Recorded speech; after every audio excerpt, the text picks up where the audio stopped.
We'll start off by making the filling for the sandwich, which is basically the coleslaw.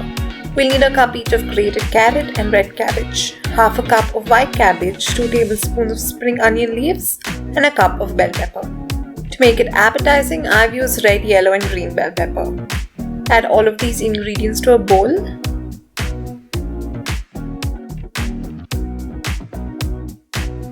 And mix it.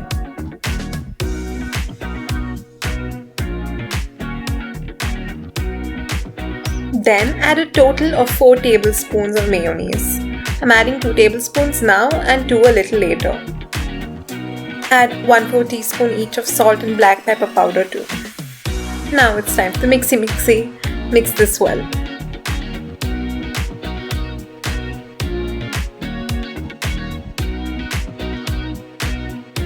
I'm adding the other 2 tablespoons of mayonnaise now.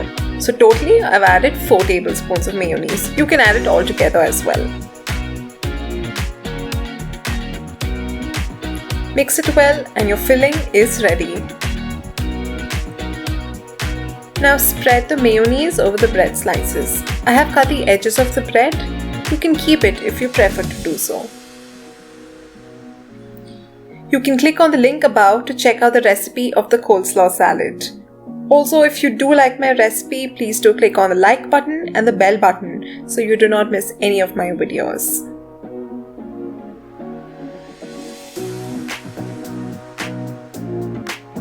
Once you have spread the mayonnaise, add a generous amount of the filling on one of the bread slices. Spread it across the slice.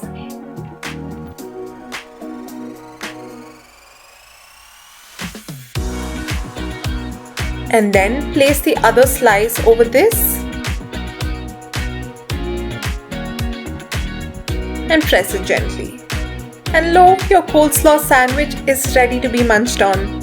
Follow the same procedure for the rest and enjoy your sandwich.